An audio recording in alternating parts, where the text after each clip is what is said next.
It's Tuesday, July 27th, 2021, and we are live from Hickory. It's country-ish. Alan! Get the country boy, and he's making it good. He was y'all's underdog, dressed in overalls, living next to the wood. He liked to eat the sushi, but he don't even fish. Not so much a country boy, it's more like he's country-ish. Moved out of Hickory and headed for Southern Cal.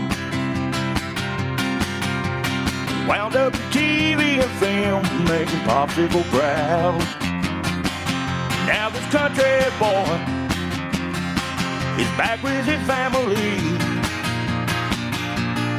Got himself a podcast, he knows it'll last, cause he's in Hickory. That's right. I am from Hickory. I'm happy about it. I hope you're happy.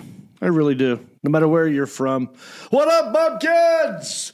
You're about to watch and or listen to episode 87 of Country-ish, and we have a salty Olympic-sized Kentucky Fried show for you today.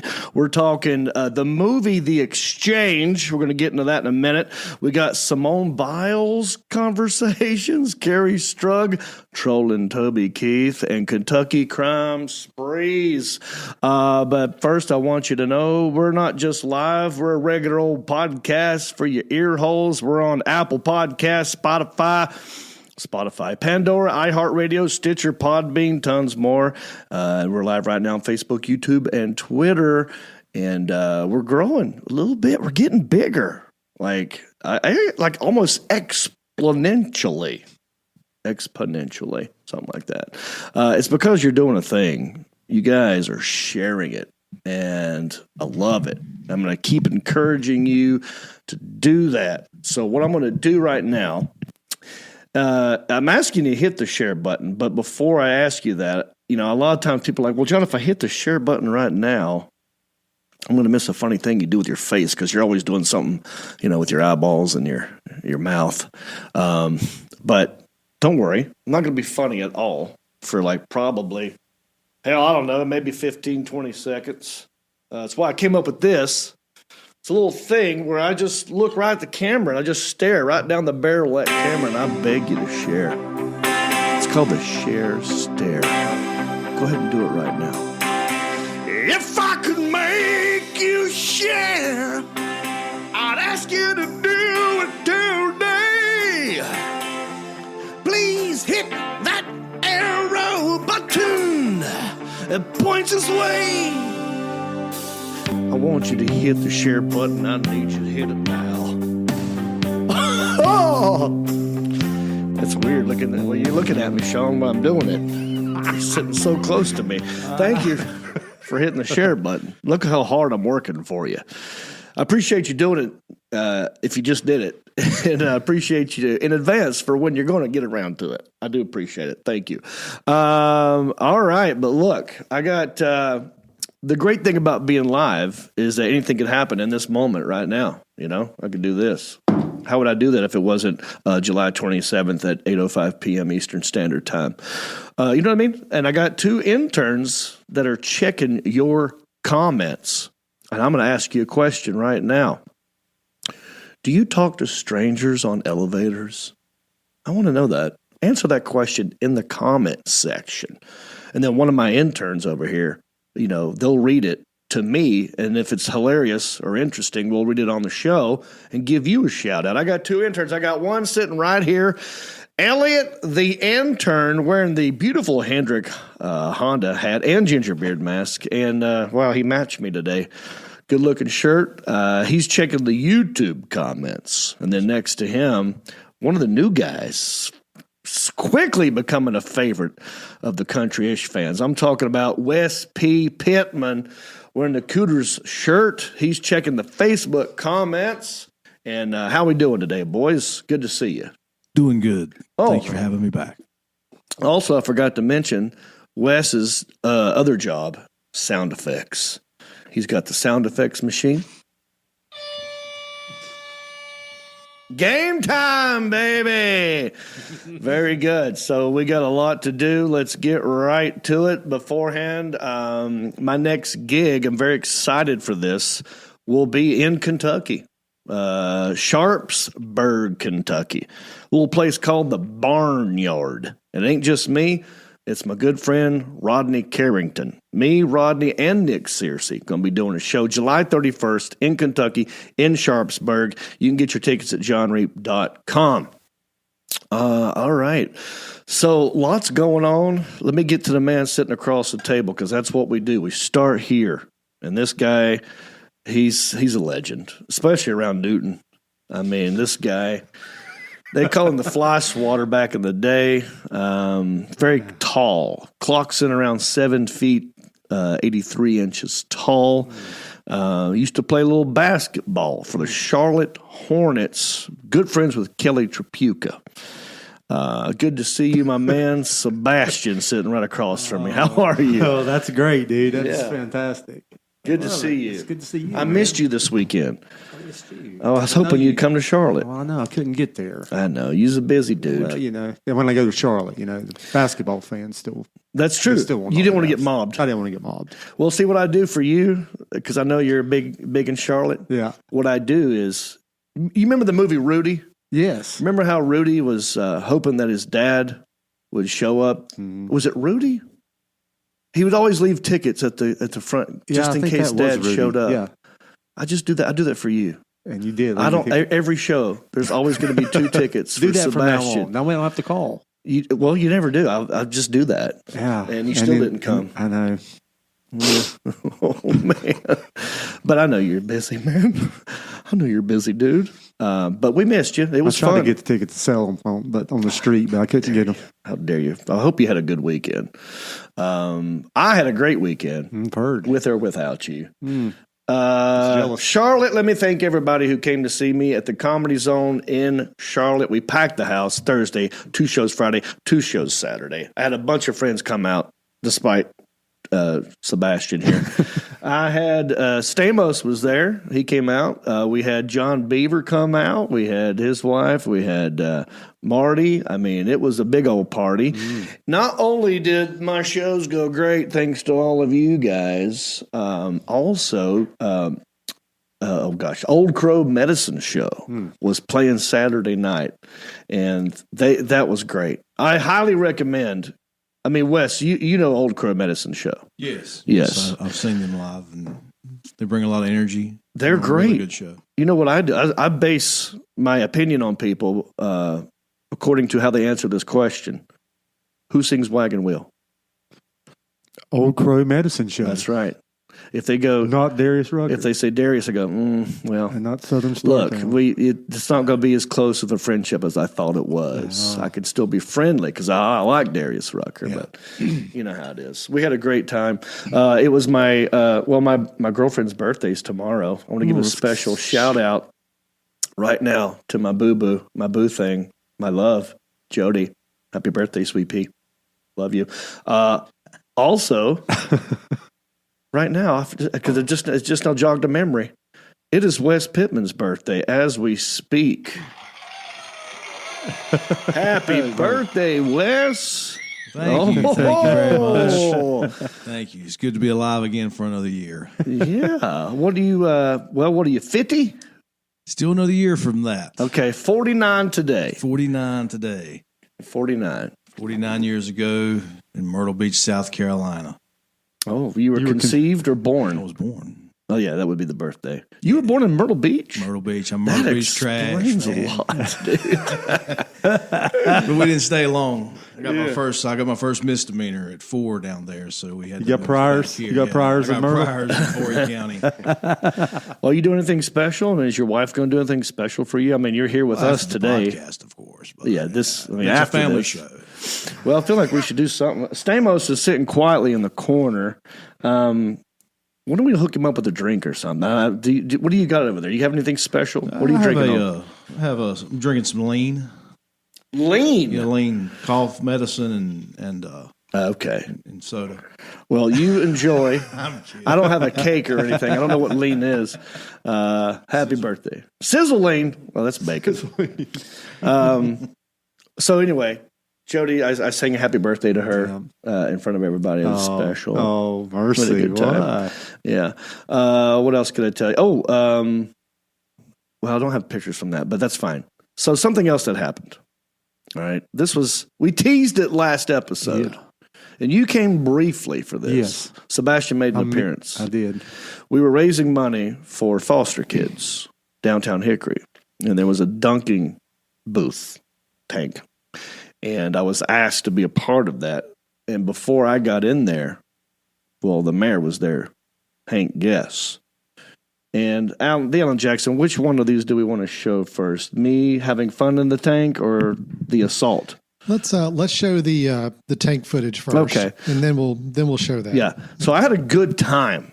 I think I may have missed my calling. I'm going to do a side gig as a dunking. I want to go to the fair and be the clown that's inside of the dunking tank. Yeah. Because I can talk a good game. Yeah. Especially when you're behind bars like that. Yeah. Yeah. You feel safe back there. safe. And it's like your job to piss people off. So they'll come over there and shut you up with them baseballs. Yeah. And we'll get a little footage. Let's just show everybody a little bit of me in the dunking tank downtown Hickory. I'm actually going to do what dunking booth clowns are supposed to do, and that is insult and heckle the people. Yeah. So I apologize in advance if I hurt your feelings, but it's for a good cause. Hey, Gilligan! Good to see you! Nobody can throw, by the way. Stevie Wonder can do better than you. Come on, Panama Jack. Let's see what you got. Oh! Let's go, dude. What you got? Woo! Generators. I clocked in around 30 miles an hour. Let's go. Woo, Wearing the same shirt. Oh! I really love this shirt. Come on, Captain Jack. Captain Jack Sparrow. With his little do-rag. I'm going to be up there all day. This is fun.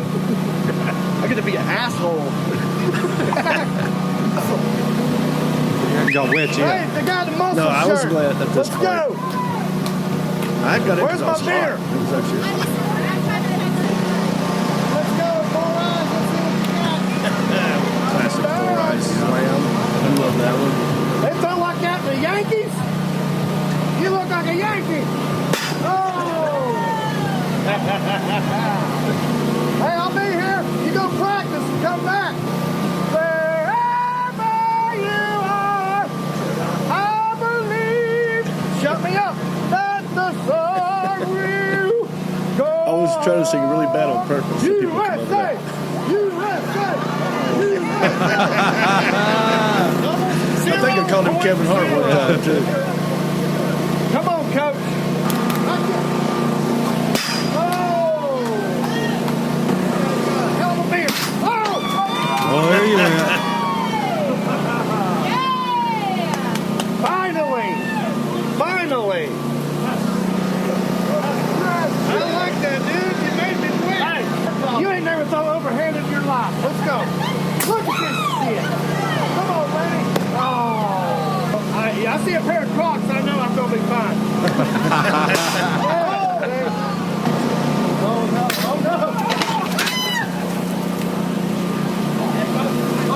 I cheated. Oh, you cheated. That's my beer. I'll get you a beer, John. I think he was worried. Hey, Jesus. Let's go. Come on, Manson.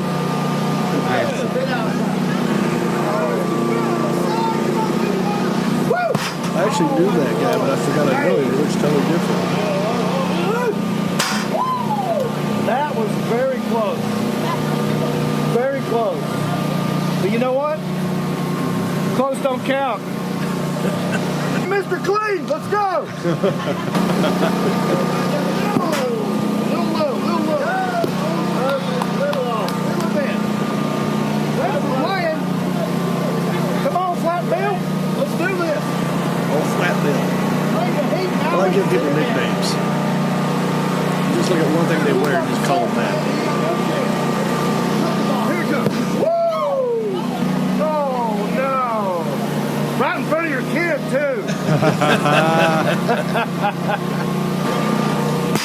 Oh, you better stick to church softball, buddy. Well, you did hit it, right? Yeah, you did. Yeah. Go ahead, buddy. I'm all yours. See, that was nice. So good. Yeah, that was fun. Yeah. It was good for good cause, and I'll do that again. That's fun. I mean, I really like talking trash. I think a couple times I went overboard. One time they had a microphone, and D. Allen Jackson, you had already left, I think, when they hooked up a microphone.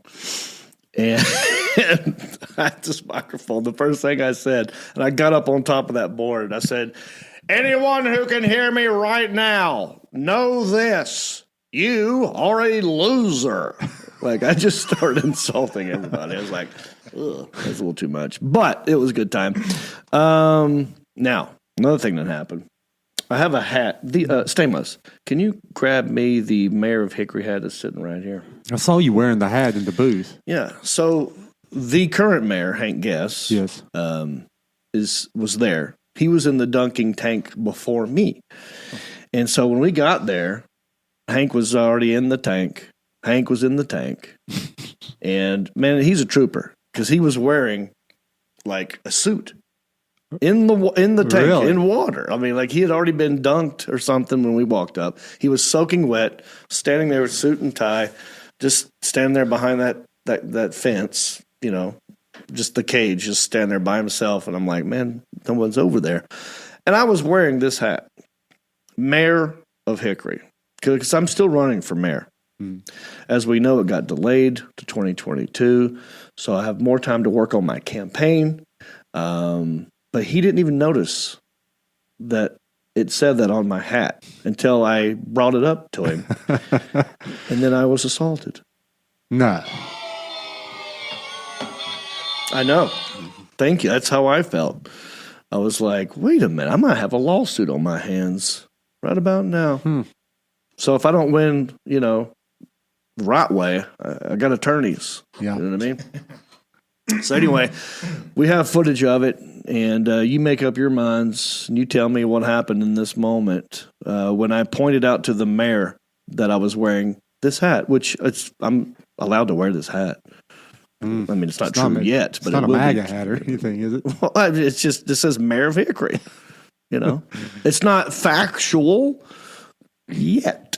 Anyway, let's see how the Hank Guess, the mayor of Hickory, responds to this. The Allen Jackson, let's play this footage. Yeah, are you going to throw a baseball at me? I think you have to. Yeah, I think I probably did. You know, I'm still running. Oh, I see. Whoa, wait a second. Hey, good move. What are you doing? All right, Hank, I want you to give me your best shot, buddy. Well, you're too close, Hank. Hey, you don't make the rules. You ain't the dunking rules. I'm nervous. You don't make the rules. Somebody needs to tell him that. I'm the mayor. I Hank's make the got it. rules. All right. Oh, yeah, Hank, you I like it outside. I'm the mayor.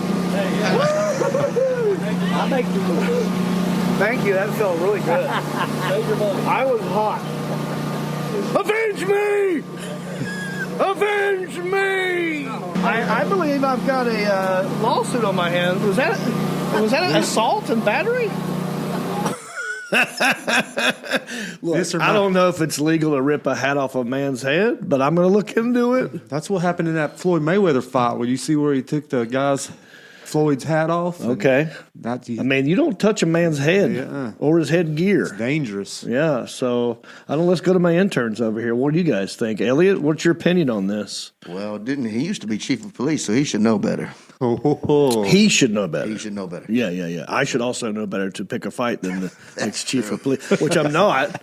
Everyone's legally allowed to run for mayor. Yeah. By the way, he don't make the rules. That's not the mayor's job. The mayor doesn't make rules. I don't even think the mayor enforces the rules. I'm not even sure what the job is, but I will be running. What does the mayor do, Wes? What is the mayor's job? I think you're just a cheerleader for the city, and you know you try carry a to big key around and give it to people. Yeah, that's one of your duties, I guess. You could give keys to people. I think really you just sort of a tiebreaker vote on a city council meeting once every 2 weeks. You're just trying to get business in your town. And yeah, Elliot, go ahead. And you get to cut that big ribbon every time they open a Piggly Wiggly. You get to cut ribbons at the Piggly Wiggly. That's right. D. Allen Jackson, what is your thoughts on this? I mean, you're my campaign manager. I can't consult on the legal side of things. Yeah. But from a campaign standpoint, it doesn't look good for the current mayor. It's not a good look. I mean, listen, I think a lot of people, they seem to like me. I'm a likable dude. I'm not mean. I don't pick on people. They shouldn't have Duncan Booth. But the mayor picked on me. John, we just watched a 5-minute montage of you doing nothing but picking on yeah. No, wait. That's true. Yes, but Deflect. raising money for foster kids for a reason. I didn't just willy-nilly do it. But yeah. Oh, you're going to make a great What I'm saying is I got bullied. You know? got bullied, I got bullied by the mayor. Latest polls show you with a 95% to 5% lead over him. Thank you. That's right. He's nervous. It's going to be interesting to see what happens next year when I run. All right, let's move on. Also, when I was in Charlotte, a good friend of mine named Benny Mabry, could be Mabry. He's a good friend. He makes his own barbecue. Right, and that's his website right there. It's called Angel Share, and he calls it meat liquor. Right, he puts bourbon up in there and meat. He puts it in liquor bottles. Anyway, I've had it before. It's really good, and he's been coming to my shows for a long time. He used to work at a radio station. He used to be a fireman, and they know how to cook. Firemen know how to cook, and he started making his own sauce. And everyone said you should quit your job and do this full time. And now he does this full time. And he has approached me many times about how come you don't have your own barbecue sauce? I'm like, I don't know, man. I'm just trying to make jokes and stuff. And he goes, no, you need one. Hickory is a flavor, right? You talk about like you shake your head all the time. Yeah. Like there's something here. We could make a John Reap barbecue sauce. And I go, well, look, you do all the work. I'll let you use my name. And if you do it, we'll just do 50-50. He goes, all right. I didn't think he was going to do anything. He shows up with this. Look at that right there. Can you see that? Boom. I got my own hot sauce now. Yeah, John Reap's Hickory hot sauce. So good, it'll make your head shake. Now, I do realize that the label needs a little work. He gave me 2 bottles of this, by the way. Yeah. I've already opened one, and I've already used it on eggs and chicken wings. And I don't do hot stuff, but this stuff is good. It's flavorful, and I absolutely love it. So I recommend, even if you don't ever get this, go to his website and get you some of his barbecue sauce. He's got 4 different flavors right there. You like hot sauce. I love hot sauce. You got one flavor now. What's the next flavor going to be? Like ginger spice or? Oh, yeah. I got to do something with ginger up in there. Yeah, throw a little ginger extra in there. Bourbon, ginger. Something ish maybe. Yeah. Throw the ish in there. Anyway, yeah. So congrats. Thank you, Benny Mabry, for that. I'm looking forward to many more of these. He's going to make 100 bottles of this. And this one is a big bottle, so I've got the prototype. Yeah. It's actually going to be smaller bottles, right? Like a Texas Pete style. Okay. And Tim Tucker, our web guy, is working on a better label now. Yeah. But I like everything else about it, you know? Yeah. What do you think there, Wes? I mean, the Microsoft Word label was great. It looks okay for now. I really like to play on words on his website. Premium meat liquor. Premium meat liquor. Yeah. I like that. And look at his instead of Salt Life, it's Sauce Life. Yeah. Very nice. Very nice. They did a good job, man. This pig's got black eyes, like somebody's punched it. Yeah. I didn't even notice that. And a halo. Yeah, I didn't see the halo. Elliot, do you like hot stuff? Not so much. Okay, no more talking. I'm with you, though. It hurts my esophagus, but this is a good medium, like heatness of it, you know. It's mostly flavor. Like it's got flavor to it, not heat. But there's a little bit of heat. Anyway, you'll like it. Check it out. Go to that website. More news on that story as it develops. So I want to show this picture too because I will soon be working with this dude in Kentucky. We talked about it early, Sharpsburg, Kentucky. I'm doing a show with Rodney Carrington. And here's a picture from 2013, I believe, of me on the right, no beard. In the middle is Rodney Carrington. Now, the guy to the left, anybody want to make a guess? Toby Keith? It's Toby Keith. It is Toby Keith wearing a toboggan. Some people might call it a beanie. I call them toboggans. You know, if you're up north, you don't call them toboggans. What do you call them, Elliot? You're not from around here. What is that? I think we call them toboggans up there. That's a sled up north. Skull cap. It's a skull cap. Skull cap. Usher wears those. Usher wears skull caps. It's the other guy wears turban now. Forgot his name. The guy used to do it'll come to me in a minute. Anyway, this picture was taken in Vegas, 2013. Rodney was doing a show. Toby Keith was hanging out. We had a good time and played high dollar blackjack. These guys have a lot of money. He's got his red Solo cup right there. Inspiration for the future. Yeah, so he lives it, right? Yeah. And I like Toby Keith, and I like Rodney Carrington, but I also like it. I like going on verified pages, and I like finding what mistake might they make. It's a new segment that this is going to lead right to the news segment. We're doing this for a reason. I think it's time. Oh, yeah. You feeling it at home? Yeah? Guess what? Don't mess with me or my troll patrol. Yeah. Now, look, I didn't have a whole lot of time to... I was busy this weekend in Charlotte doing stand-up comedy with all the fans and whatnot. But what I do is... As the Verified John Reap Facebook page, I started following people who were also verified, and I thought, like, well, Toby Keith, we actually mentioned him last week because I forgot what he said, but there was a gentle little troll on Toby. But he opens himself up for this, right? Toby Keith, I love you, but what's going on here? So he posted this video, right? It's him in a tour bus, and... He looks like he just woke up. He looks dirty. He looks sunburnt. Like he looks like he fell asleep on the beach from being drunk. And then someone woke him up and said, Toby, we got to make this video quick. And they put a hat on him and smushed it down real hard and put a shirt on him and go, just say these words quick. And so the text says, y'all pre-saved Toby's new album. Hashtag peso in my pocket on Spotify yet? It comes out October 15th. And here's the video that he made. Let's listen to it, the Alan Jackson. Who's ready to hear my new album, Peso in My Pocket? It drops October 15th, so be sure to pre-save it on Spotify. Who's ready to hear my new album, Peso in My Pocket? It drops October 15th, so be sure to pre-save it on Spotify. Okay. Who's ready to hear my new album? All right, it's very fast. Who's ready to hear my new album? Peso in My Pocket. So he just threw out the information, right? Yep. And when you're trying to promote something, you know, maybe you should be a little excited about it. So I just saw this video. I thought, that's hilarious. He has no desire whatsoever to make this video. It looks like a hostage video. Yeah.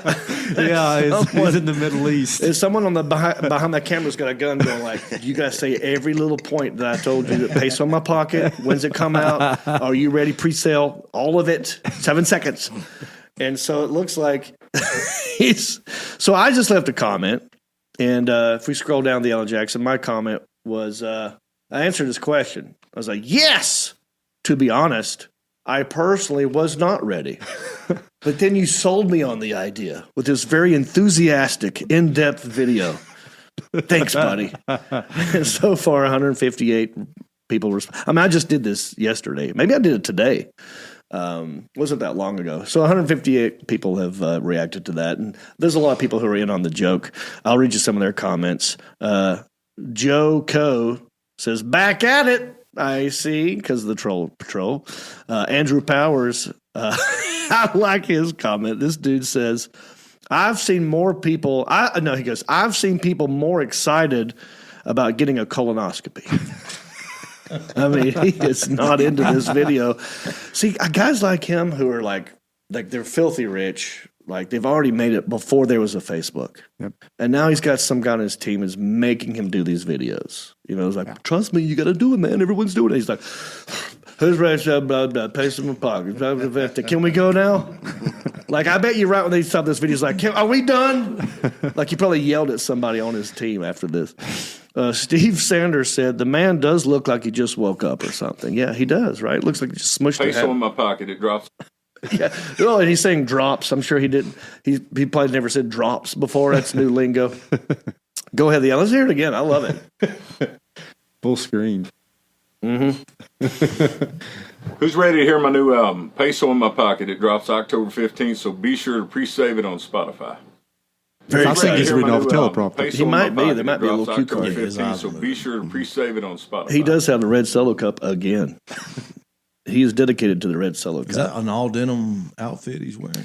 That's a look. That's his thing. Last week we showed the denim on denim shirt. It was a short sleeve denim shirt over the top of a long sleeve denim shirt. I love denim. I've done this look many times. Looks like he's got the choker too, like the old the beaded necklace from Myrtle Beach. Yeah, from Myrtle Beach, where Wes was born. So basically, Wes and Toby Keith are like this.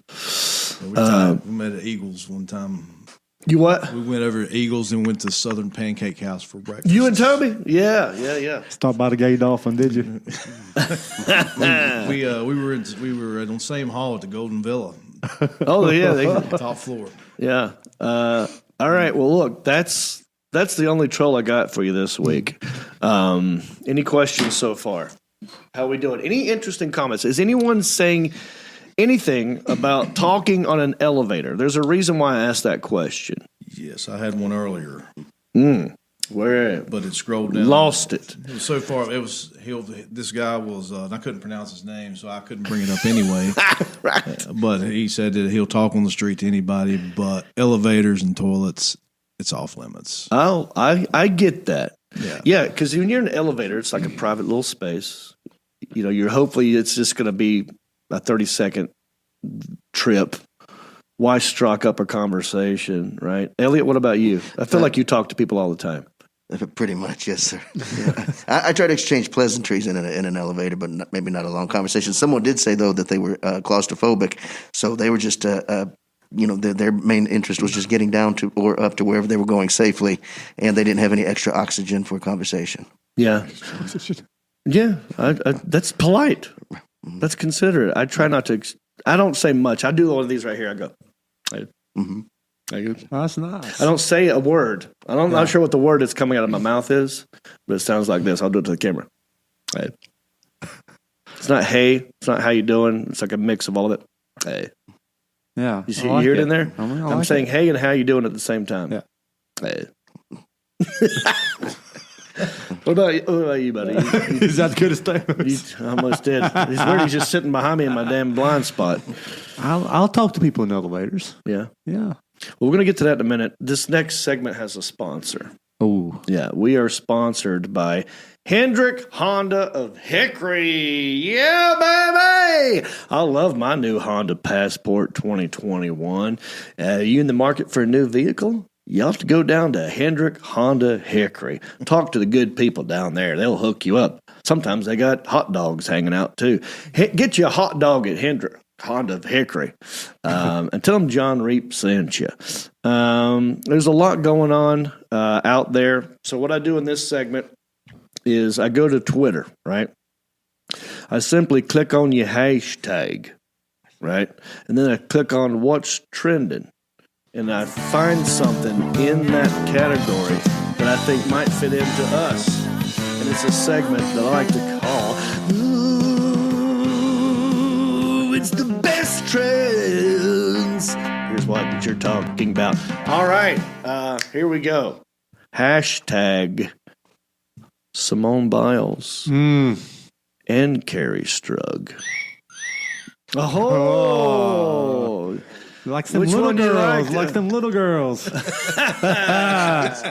Dang, I hope Chris Hansen didn't hear that. They're both lookers.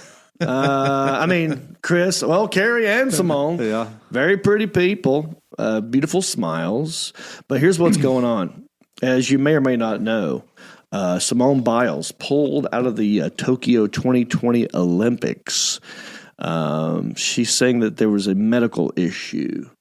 And now she's had a lingering sort of I guess maybe it was a ankle issue, but she's saying no, it's straight up mental. Like I think she didn't do well on some uneven bars, and the coach was like, "What's going on?" And she goes, "Not feeling it," and she pulled out. And she's like, "I'm gonna sit it out and watch from the bench and cheer my people on." What are your thoughts on this, Sebastian, as an athlete, as a professional athlete for the Charlotte Hornets? And this was because of the uneven bars? I do believe like it that? started there. I could be wrong. This kind of just happened. She just didn't I perform glossed well, over it. Right. basically. Yeah. Well, you know how many She's times saying- I've not performed in bars well, and I'll still go back and keep on getting it. You know? I think, yeah, you went forward. You I moved just keep on going. You got to keep on going. I think all bars are uneven for you. Yeah, they are. The height that you're at. Man, this is tough, man. I don't know the whole story, but She says she withdrew from the competition due to mental stress rather than a physical injury. Mental So she's stress. admitting that it was mental and not physical. She goes, I Wow. didn't want to risk the team a medal because they worked way too hard for my screw-ups. She said, adding, I think we're a little too stressed out. So, you're the best in the world by far. well, is she? She's supposed to be. Well, how do you prove that? Well, she's won how many gold I don't medals? know. Does anybody know how many gold medals Simone Biles has already won? last time. 200? Has she already won 200 won. medals, She's according to won. our intern? She's won a lot of I gold don't medals. know, but that's what She's number one measures in the world. Yeah. So I ask you this question. Hey. You remember a few years ago if Tom Brady was down 24 to, what was it, 10? I mean, Fourth quarter? which Super Bowl are we 28 to talking? 3. 28 to 3, right? 28 to 3, yes. What if he said, I'm just screwing up. It'll be better for me to sit down. Yeah, after throwing a bunch of against the Atlanta Yeah. Falcons. Yeah. But what'd he do? Came He back out. rallied. He came back. I think part of the Olympics, part of being an athlete, is the mental part.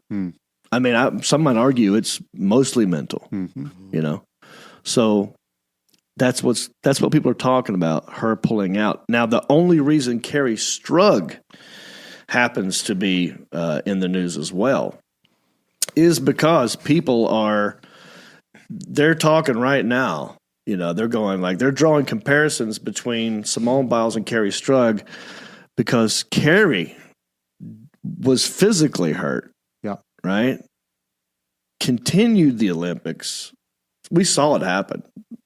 Nailed a perfect 10, landed, and then limped away, and then was picked up by her coach, Yep. and then given to the trainer who molests girls. Nasser, what was his name? Right. Right there. Y'all remember that moment? So that's why it's trending. I can see both sides of this argument. I feel bad for Simone if it's that bad for her, but I also feel bad because she might regret this decision later on in She life. will regret it. Look at Scottie Pippen. Remember that 30 years ago, Scottie Pippen didn't get the last shot and got mad and wouldn't come out on the court. Oh, that's You remember? right. I forgot about He's that. still apologizing for that. He still feels bad about it. Well, yeah. Right, Elliot? That wasn't me. Why do you feel that way? What So, are your yeah. thoughts, Wes or Elliot? I mean, what I want to ask you at home, how do you feel about this? I feel bad for Simone, mostly because of how she's going to feel about herself in the future. Yep. And, look, some people are saying, good for you. You got to do what's right for you. You do. And also, what might be right for you is what will be right for you when you're 50 and you're looking back going like, what if? What if is what kills me. I hate the what if. Elliot, thoughts? Well, I agree. I mean, mental illness, depression, those aren't things to laugh about or make fun of. But I agree wholeheartedly about the regret. I mean, you can never go back and get that time back ever. So now I don't know how many gold medals Simone has already won because I don't really pay attention to the Olympics. If I'm being honest with you, I mean, I don't watch them, but that's what other people are talking about. But do we know? Can someone Google how many gold medals? One of my interns. That's what we're here for, aren't we? Yes. Why don't one of you, while I'm talking, look up how many gold medals Simone has already won? Now, I've seen a 60 Minutes report on her where she was like the only person to do a certain amount of flips on a certain thing. And that's awesome because she was nailing that all day in practice. But they don't give you the Super Bowl ring for doing well in practice. Exactly. It's this event that you worked your whole life 4 for. years later. For this year, for this one. I don't know. Go ahead, Wes. That would be 0. She has no gold medals? 0 gold medals. Now, look, this could also hurt her in terms of money and sponsors. You know, was it Wheaties puts the gold medal lists on the box, not people who had the potential to win the gold medal. This could hurt her pocketbook, right? Yeah. I mean, If you've won 0 gold medals, are you really the best? I ask you. think about future job interviews. Right. Oh, you're the Elliot? it says here that she has 4 gold and 1 bronze medal. So this just in. This just in breaking news. Oh, she must have just won them because I'm showing 0. And She Google's didn't right just on win them. top She pulled out. Or was that? Which is that it? may have been from the last Olympics also. I'm just saying total how many she won.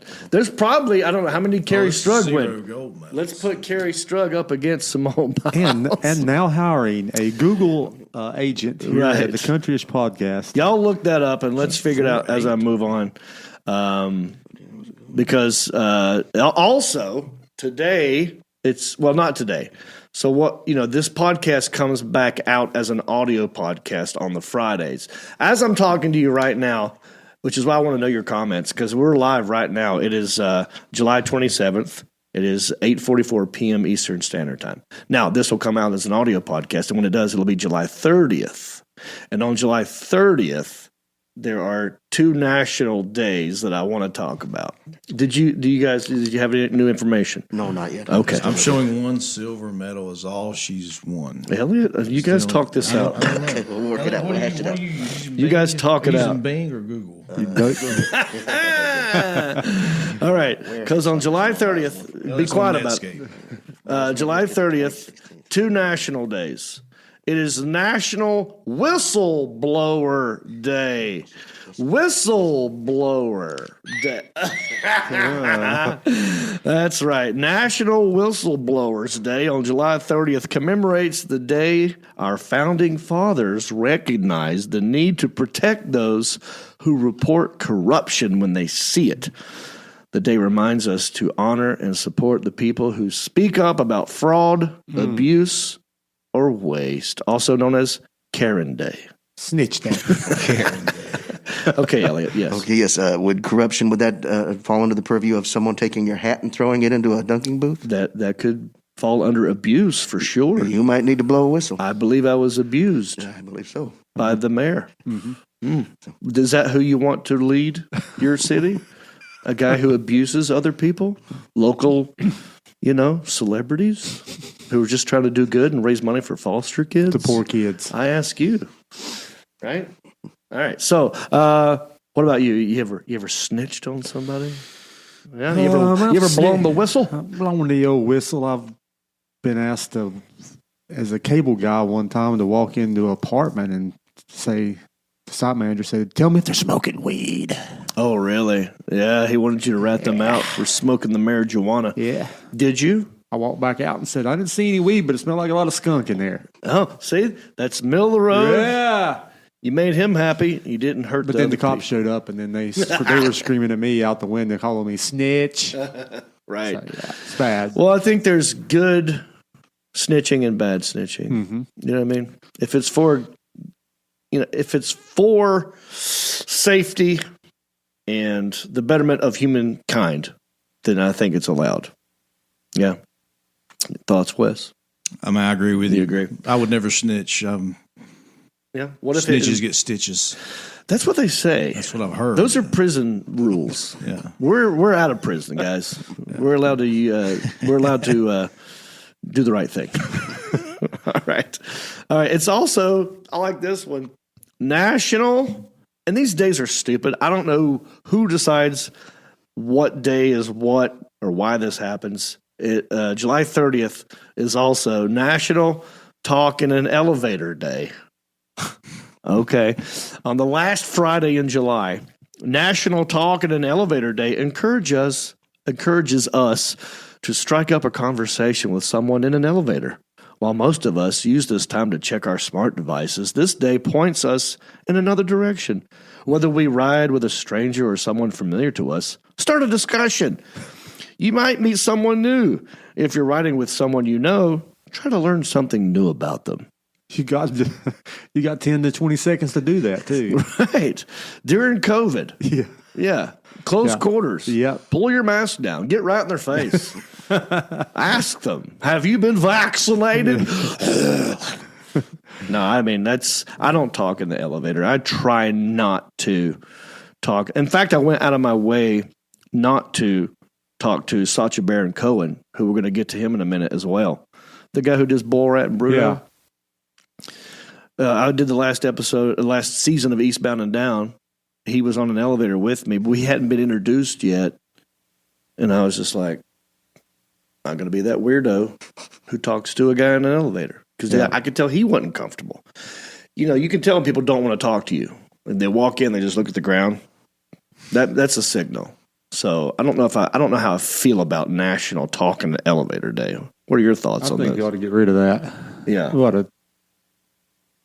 If they look at the ground, I'm talking.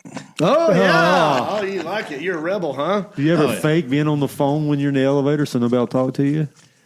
Depends on who's on there. If it's a hot chick or something, you know, I would never fake it. You'd never fake a phone call? Never. Now, What about you, if somebody comes in and they're already chatty, I'm like, oh man, I gotta take this call. Sorry. Mm-hmm. And then of course it's on. I forget to turn it off and it rings while I'm talking on it. Oh, that's the worst. He's done that to me a couple of times. I'll see him at the grocery store and I'll call him and I'll watch him.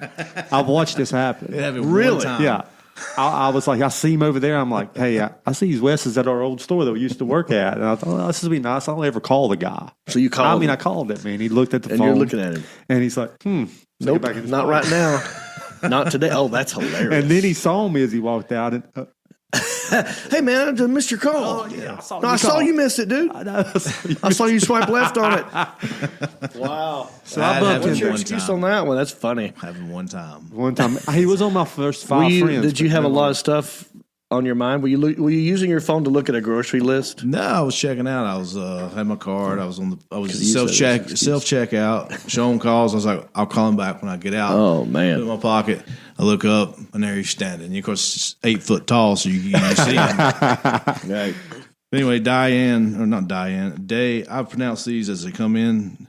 Yeah, do Dayon, your best. Dayon Charlton. He said he does not talk in elevators. He saves all his for them. Oh, gasses them out. Yeah. I've actually done that before. I've done it in real life with real gas, and I've done it with fart spray as well. Remember fart spray? Yeah. Used to get that at Spencer's Gifts. Yeah. Me and my buddy Danny, we would get fart spray. We'd get in the elevator. And before, the elevator at the mall just goes up one floor. Yeah. But it's got the glass. Yeah. So you can see people in the elevator. We'd get in there. We would gas it up as much as possible and then walk out and as people walk in and then run around and watch their faces as they're going down. You know, it's fun times. Yeah, so I try not to talk during. What about you, Elliot? You probably like to talk to people. Well, whether or not I like to, they seem to end up talking to me. So I It's don't want like to be you rude. got that beautiful face. I think that's it. Yes, Which is because I my wear face. this everywhere. All right, let's move on. We've been talking for 50 minutes. Alan Jackson nailed that time. We had a pre-show meeting. He goes, "You're probably going to do this about 50 minutes, 51. Correct. Isaiah, the dating game, still going to happen. More information on that at Country-ish Facebook page. Talent show, that's going to happen some point. Go to Country-ish's Facebook fan page and leave comments on there. It is time to give away money. What do you think? You want to give some money away? Ooh. Huh? I love giving money away. So let's explain this to people. I mean, you know this already. These guys already know. I've done some acting in my day, right? I've done some sitcoms, movies, commercials, adult films, you name it. Did some hand modeling. And when they air these, they have to pay you. It's called a residual check. And I get them in the mail all the time. And I thought what I'd do is make a game about it. I'd open it up on the show, let you guys call in and make a guess. Closest person to the correct amount wins the check. I sign it over, and I physically mail it to you. In fact, I got something to say about this one. This one came back to me. Tyler Heath. Return to sender, dude. You don't want your money, dude. I don't know what happened. But I can't give this money away. So, Tyler, I think I wrote your address down correctly, but it came back. You're in Huntsville, Texas. So holler at me. Maybe you'll call in here in a minute. The Alan Jackson. Do you want to put the phone number up now? Yep. So look, go ahead and start calling because we're just going to take 4 phone calls at random, and we'll get you in the bullpen, get you on the show, let you guess the amount, and hopefully you'll give me the right address, and I can send you a check. It is a game that we like to call How much is that Screen Actors Guild residual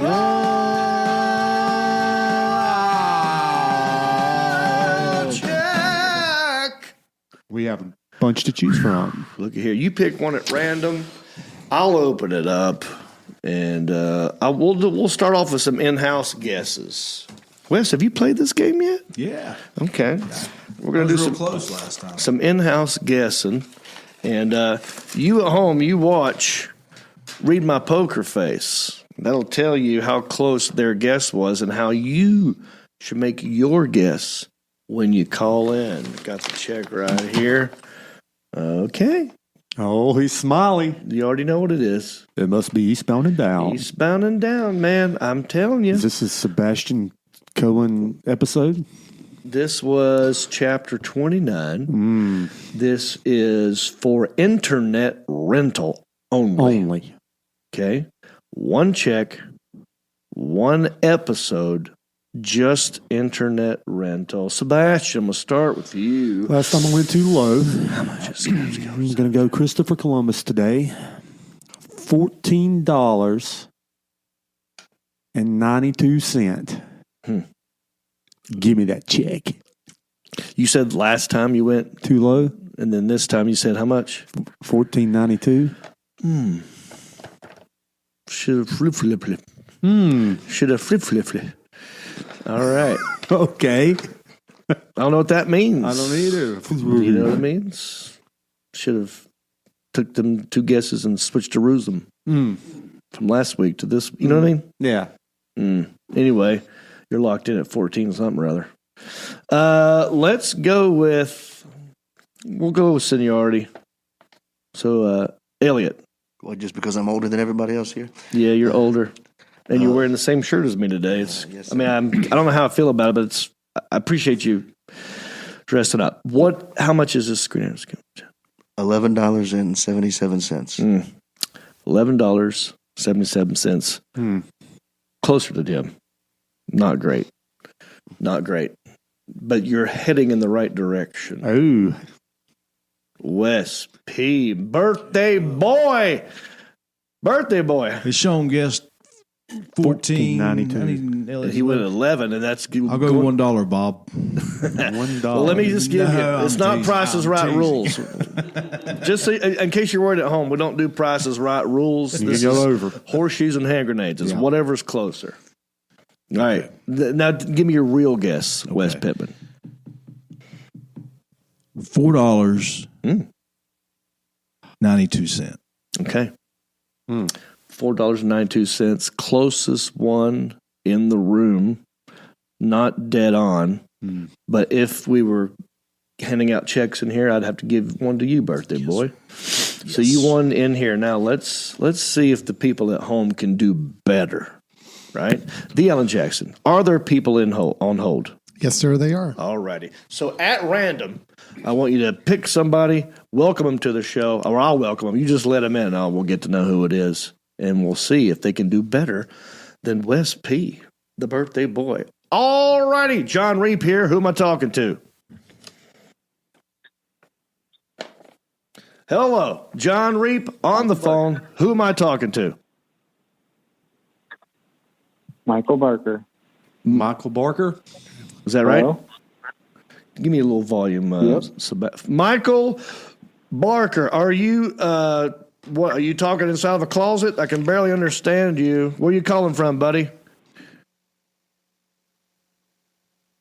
From Oregon.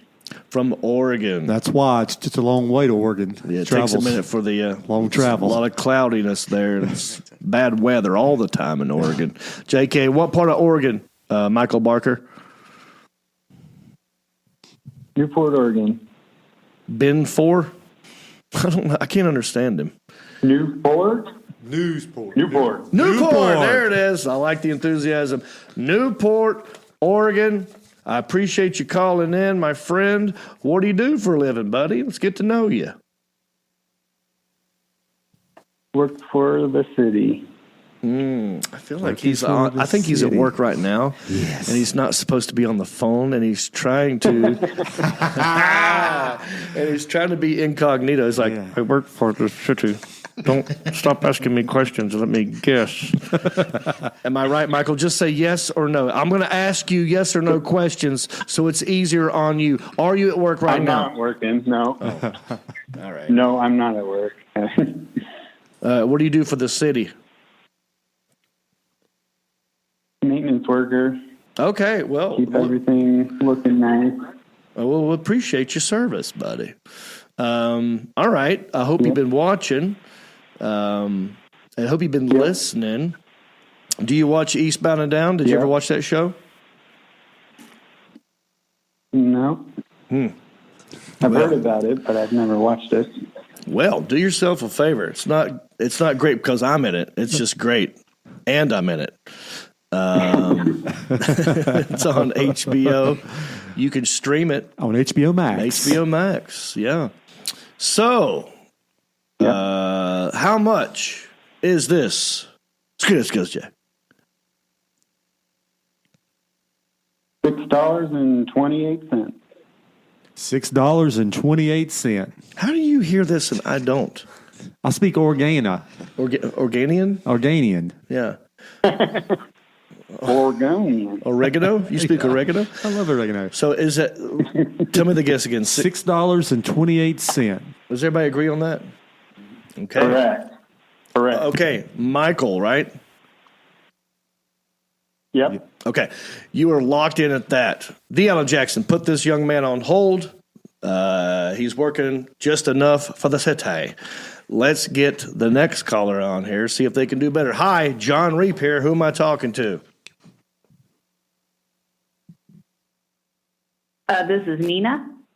Nina, where are you calling from? I'm calling from Ohio. OH! IO. Wow, there's a delay going on here. So we got Nina. Yeah, we've got a big one here. Nina, thanks for calling in. I like the name Nina. It's like one of the 3 ships that came over here and discovered 1492, America, my guess. Yeah. Do you know all the names of them? It. The Santa Maria, the Nina, and the Pina. And the Lita Ford, I believe. The Santa Maria. Oh, wow. Very good. All right. Well, what do you do for a living, Nina? I'm a lead technician at a pharmacy. Ooh, Drugs. She gets pure pharmaceutical legal drugs, dude. Drug pusher. Yeah, what's the number one drug right now? I What give COVID shots. Oh, hero. All right. You do Pfizer, Moderna. What do you do? Johnson & Johnson? We've done all three at my pharmacy. Gotcha. Well, I want you to know, and anybody else watching this at home, because I mentioned this in Charlotte, not only did I have COVID and survive it, you know, I'm a hero. I've also got vaccinated. All right. I did Pfizer, went ahead and went and did Moderna anyway. Did double. Went ahead and did Johnson and Johnson. Wow. And then I drink Lysol for fun. I hear you. So I'm well protected, Nina. And I don't think any of that is recommended, but good job. Okay. Well, I feel great. So what part of Ohio are you in?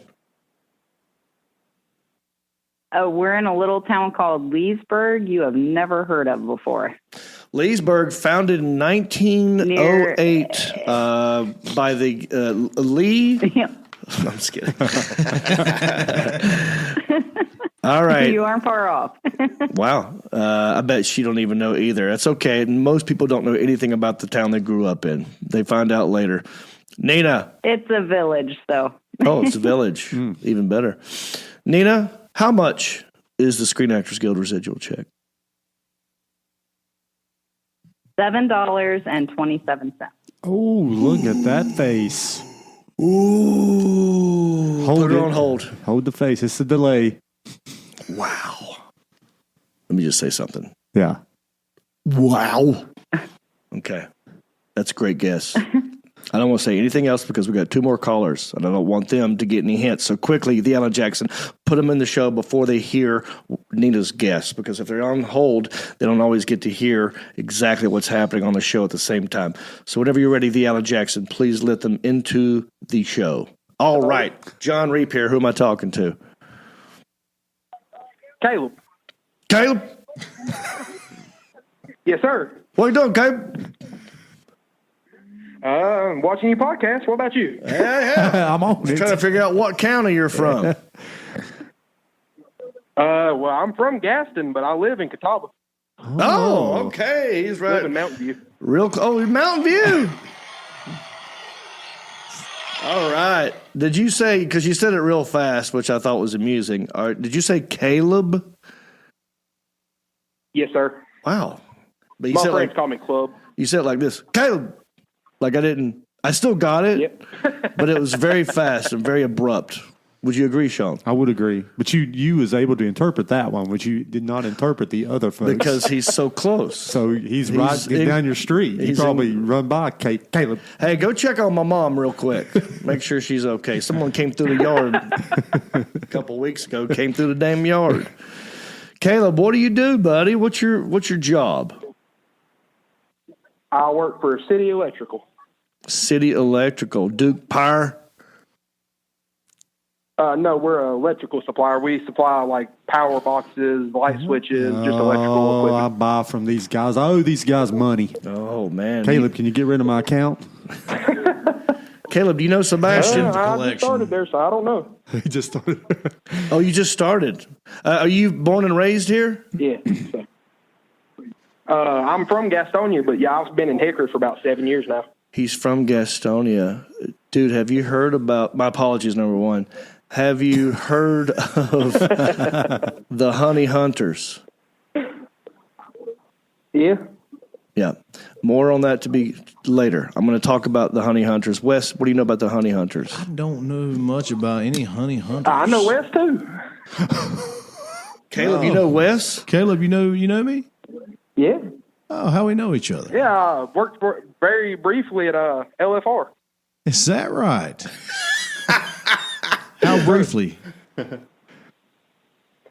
I was let go because of COVID. Oh. Well, you got to talk to Nina in Ohio, dude. Yeah. Well, I hope you're doing okay, Caleb. I hope you're not sick. You mean because you got COVID or because no. everybody else got COVID?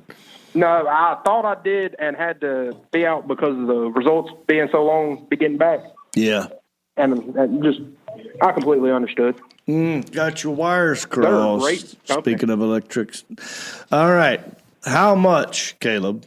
Wait, Wes, do you know who this is? Yeah, I remember Caleb now. Yeah? Yep. Y'all I sure do. He's a short dude? No, I sure do. Yeah, I am short. Oh, wow. This is great. Hey, Caleb, how much is Screen Actors Guild residual check? On a residual check, I'm going to say $150. Put him on hold, the Alan Jackson. I love that they can't hear the guest before, right? Because he would have not done that. Thank you, Caleb. I'll hand deliver it to you. All right, the Alan Jackson. Let's get the final phone call and let's find out. Hi, John Reap here. Who am I talking to? Samantha Dawn Kingston. Hold up. Wait a minute. Let me show you what I got. Put this on. Look what Samantha Dawn Kingston sent me in the mail, dude. Is this a bib? This is a bib that she got me and my mom for the next time we do mukbanging with mimosa. Oh. And it says mukbanging with mimosa on it. We've got T-shirts right here. And this one's for the Troll Patrol. Now read that. What does that say? Blue Slayer. Blue Slayer, like a blue check mark Slayer. Slayer. That's what I do. I find other verified blue check pages and Nice. I slay them. And I've got a pink shirt. That's well, it's for Wes? Mimosa. Oh, no. That's for I wear Wes. Says mukbanging with mimosa. It's got a fork and a spoon. And we got a green one here that says mukbanging with mimosa. That's for me. So thank you, super fan Samantha Dawn Kingston. I hope you're doing well. How are you? I'm doing good.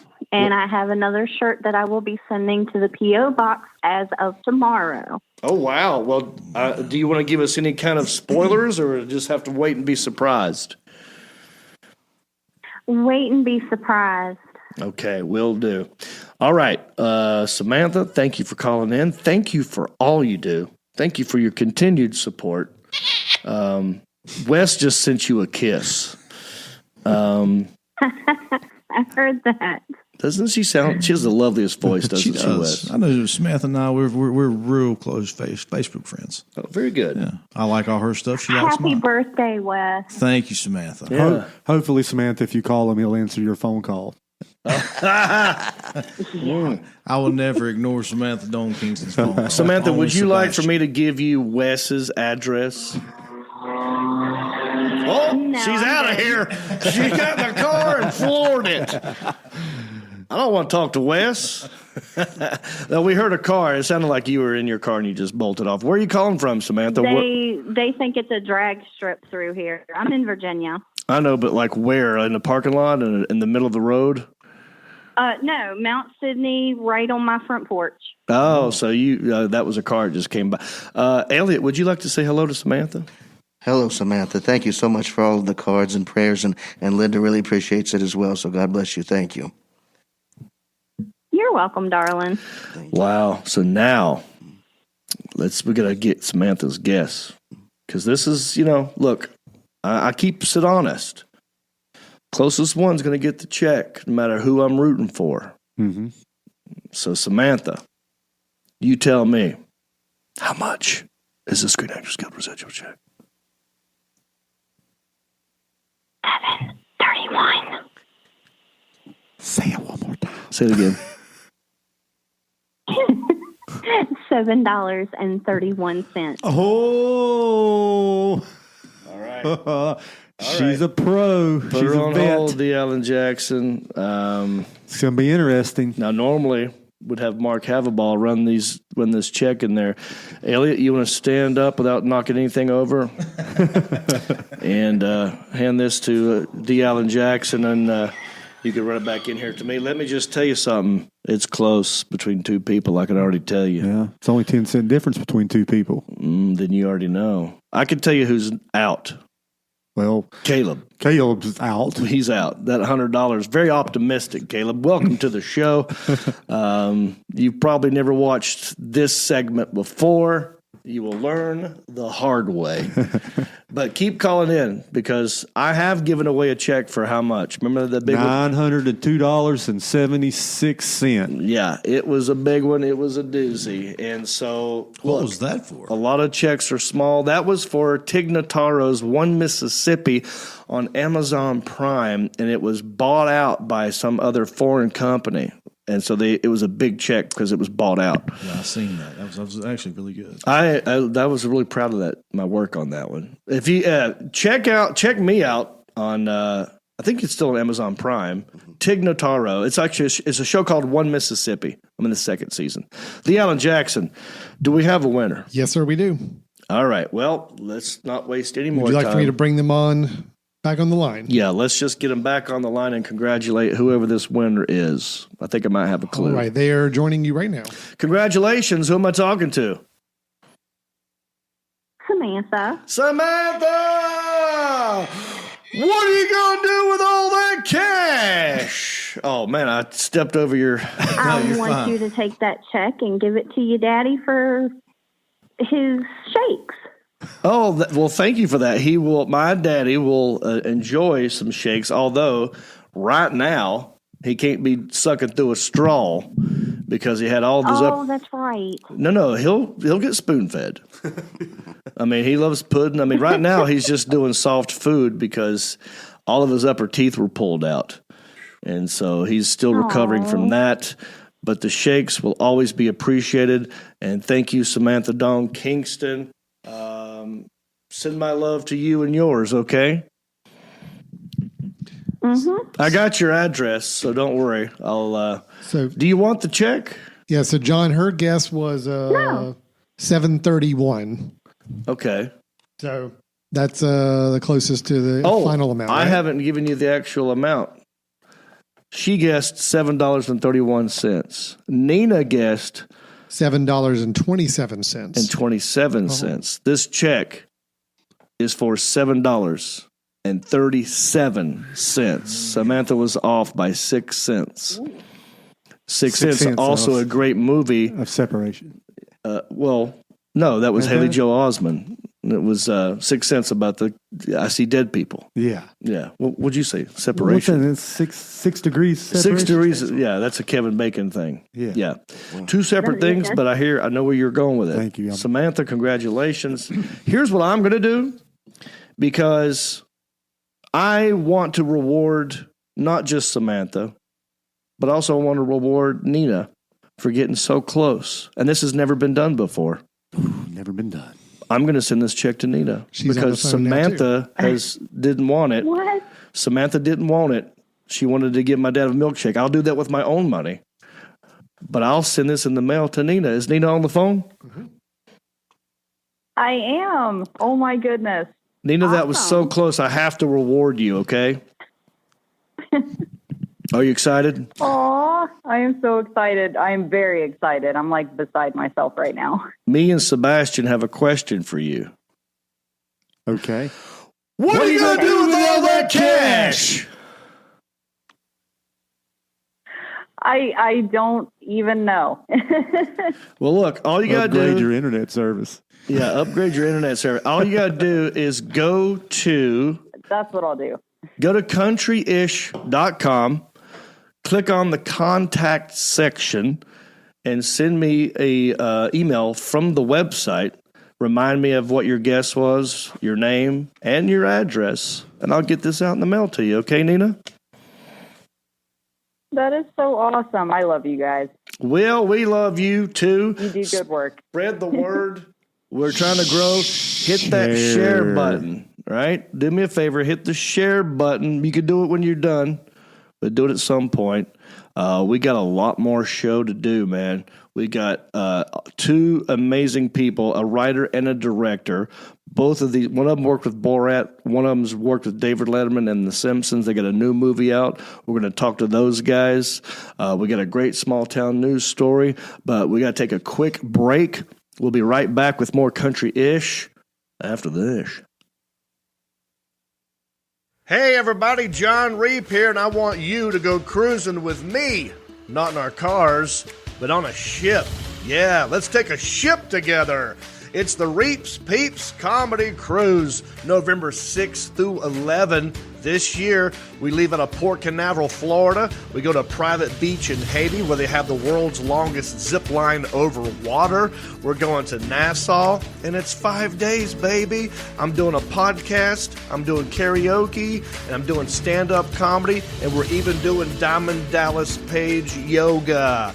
So get on the boat with me. Go to johnreap.com, click on the Reaps Peeps Comedy Cruise, and this is the t-shirt you get. Isn't that something? I'll see you on the boat.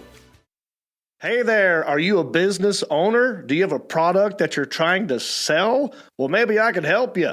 I've got over 350,000 followers across all my social media, and every episode of Country-ish we do gets thousands of views. So if you have a product that you want me to try on the show or to talk about, go to countryish.com, click on sponsorship, and maybe your stuff could be right here on my stuff. And we're back. Thanks for hanging in there. Thanks for hitting that share button. We love it when you hit the share button. We got to move on to another segment. Well, real quick, you know I do this other podcast from time to time with a guy named John Heffron. Look, you're going to like what we talked about, though. No, I love it. Well, because he got slapped in the face. Oh, yeah. Really? Yeah. Who done it? Some dude in New York, man. I'll let John Heffron tell you about it. We talked about it last night on Heffron and Reap. Check out this little clip about John Heffron getting smacked in the face at a gig. Heffron and Reap. Check it out. Be right back.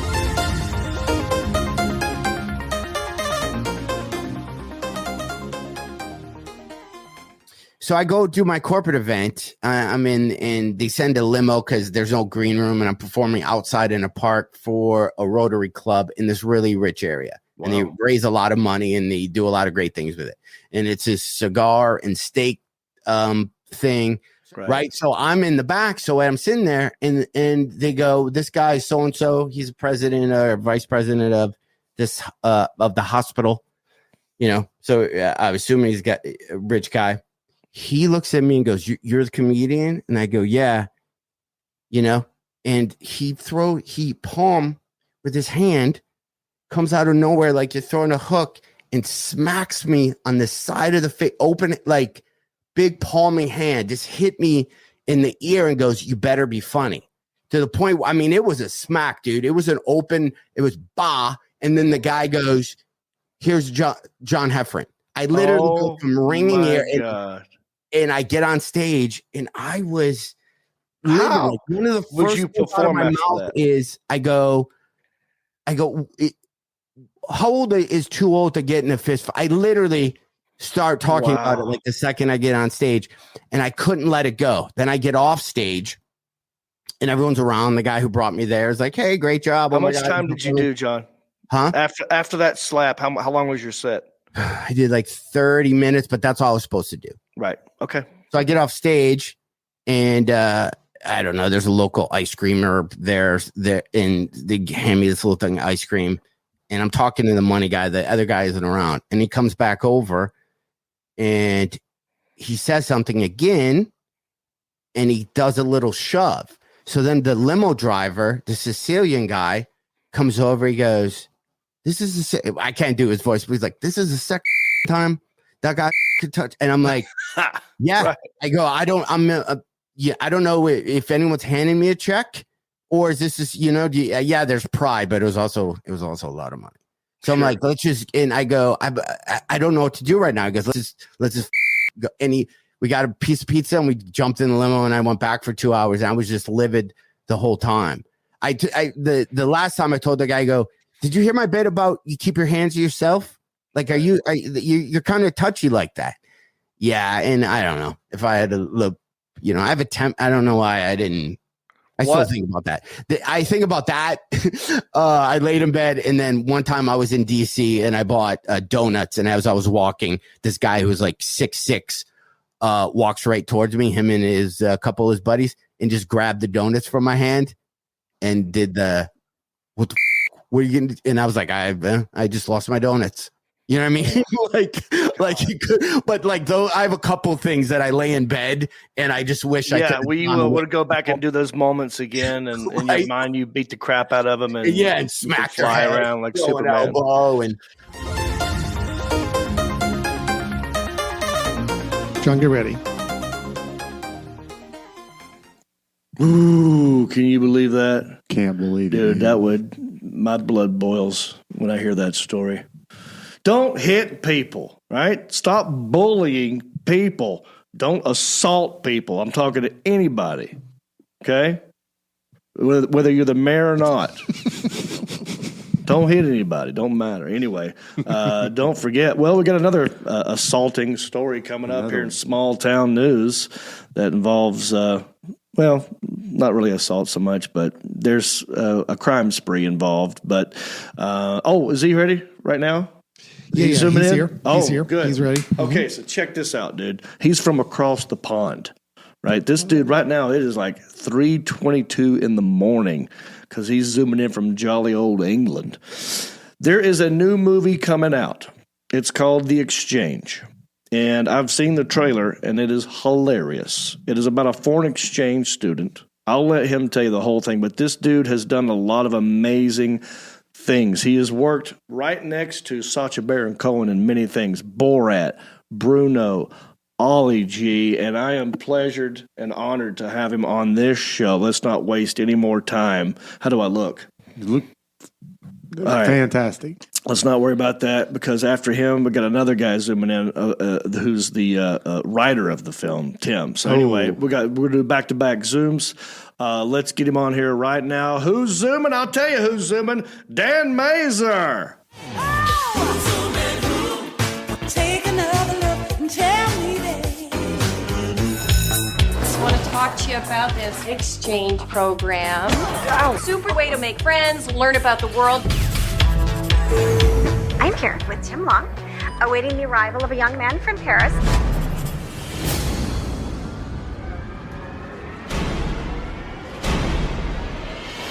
Pas d'amis, pas de galère. Des pas de la pendant j'évitais le malheur. Et dès que Malignon les mots trop de malheur. Malin comme un chili, le fond, mais j'arrive à l'heure. Hello, Team Long. Bonjour. Hello. So beautiful. And he's joining me right now, Mr. Dan Mazer. How are you, sir? Tremendously well. Couldn't be better. Thank you. Well, thanks for joining me. I saw the trailer for The Exchange, and I'm very pumped for this film. I think it's coming out July 30th.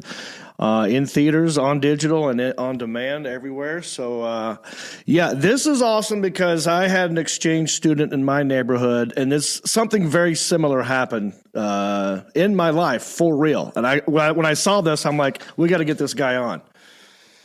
So tell me what happened. So is this based on, I know it was written by Tim Long, is this based on a real event? Yeah, this is based on a real event in Tim's life. So Tim basically grew up in a tiny Canadian village, thought he was sort of culturally, philosophically, probably superior to everybody else there, and thought the best way to concrete this superiority was to have a kind of sophisticated French student come over and they could talk about kind of Baudelaire and Truffaut with each other. And then basically what came over was the kind of the randiest, horniest, like 15-year-old French boy who sort of cut a swathe through his town, slept with women from kind of, age 15 to 48, and kind of completely shook the place up. And he was kind of left feeling even more kind of an outsider and even more kind of different than ever before because this guy just came along and did all the things that he wanted to do but wasn't able to do. So it's based on a true story and sort of amazing. That is awesome. When I was in high school, we had a foreign exchange student stay in my neighbor's house, and his name was Vladimir. I think he was from Czechoslovakia. And you're from a different country and you come to America, you dress a little different, the fashion's a little different. So at first, when you're a teenager, you're like, you're kind of making fun of him a little bit. But then you get to know him, and it turns out he was better at basketball than any of us. And he was smoking us, in the neighborhood with basketball. And then and then girls started like coming around, and before you know it, he was like one of the most popular guys. And I got to hang out with him for 1 month, and I don't know what happened to this guy, but I'd like to find out because it was a crazy month. You could be watching this. You never know. I had a crazy thing where I had an incredibly boring French exchange student. All he wanted to do was play chess. So I sort of left him like with my dad to play chess and went out and kind of abandoned him. So my dad sort of hung out with him. But then when I went over to France on the kind of,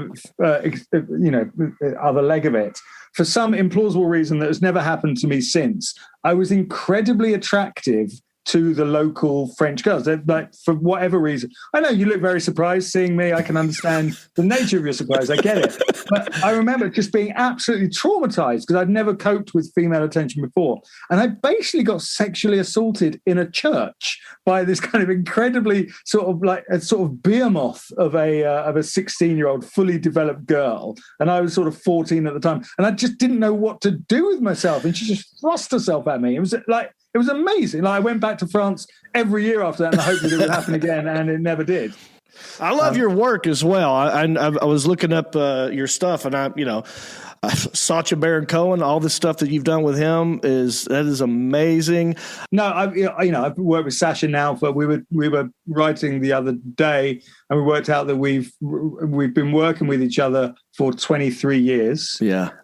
Which is insane. We've known each other since we were 11 because we went to the same high school together. Then we went to the same university together. So we've been through a lot, and I'm very lucky to have the chance to be able to have worked with him on so much stuff and been creative partners with him. It's been a beautiful thing. I just exposed my girlfriend to Bruno. She hadn't seen it yet. Yeah. How did that go? It was fantastic. Was it? Okay, good. I mean, the first time the penis popped up on screen and just did the spin, with the music, I think that caught her off guard. Well, one of my greatest professional days was the day that I did a penis casting for Bruno. Where I had to see that and spend a morning as men came in and just like, no, too big, too small, too weird, too whatever. Wow. That isn't a kind of great moment for my resume, but I did it. That's what you do for the cause. And I think ultimately we found a very funny penis. So it was worth it. Yeah, it was great. So when you guys are writing and coming up with this stuff, are you on set when these things happen? I mean, are you there with him when they're filming the stuff? So yeah, usually. Sometimes. Sometimes less. As I get older and life goes on, my appetite for being in the eye of the storm slightly diminishes. But certainly at the beginning, I was there all the time. I'm just behind camera and trying to sort of, subtly guide him in certain directions, and whilst making sure that I'm not getting hit. I've been spat on. I've been punched. We've had guns fired at us. We've done more kind of running away. In fear from shoots than you can count. It's a crazy experience. It's brilliant. It's like what I say is it's like doing a sort of bank job every day. Like you go in and you just you've got to get in, you've got to get out without being harmed, without being busted. Right. And if you've done that, plus be really funny, then then it's a good day. It's this movie, The Exchange. I haven't seen it yet. I saw the trailer, and that was enough for me because, like I said, it brought back memories. That sounds bad. That was enough for me. It was like that was enough. I saw the trailer. That's enough for me. I meant to sell me on the idea, and that came out the wrong way. But I can't wait to see it. It's a lovely movie with a really great cast. And like really funny but really sweet. I'm really proud of it. I'd love people to go and see it. It's a little bit different to the stuff I've done with Sacha, and previous to that I made a movie over here called Dirty Grandpa, and with Robert De Niro and Zac Efron, and it's certainly a bit sweeter than that as well. That was not sweet. So this, I think this it's funny, it's sweet, it's relatable.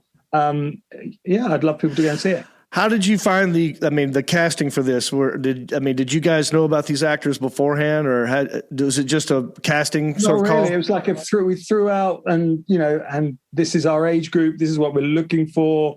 We weren't really looking for stars because there aren't really that many stars of that age group, and we just wanted people who would live the part and inhabit the part. So we went out and had to find somebody who could play a sort of French Algerian. Yeah. And found a guy called Avan Jogia who's incredibly funny and charming and completely authentic. Ed Oxenbould is he's an Australian actor, but he's playing Canadian, American. But he was the lead in that film, Alexander and the Not Very Good, Terrible Day. And he's a really good dramatic actor. Then we have, from This Is Us, Justin Hartley, who basically was looking to do a comedy. Hadn't really done comedy before. We met, we talked. And he's just unbelievably funny and surprising in the role that he plays, and just he'll really go. People watch it and go, "What? That's him? I didn't realize that was him." He's like, completely different. Oh, cool. So that's great. Well, thank you for joining me, and I can't wait to see it. Total pleasure to meet you. I'll go back and rewatch Eastbound and Down so that I can reacquaint myself with you in that, and love to let's do it again. You got it, Dan. I appreciate it, buddy. Have a good one. Thank you. You too. When you're ready.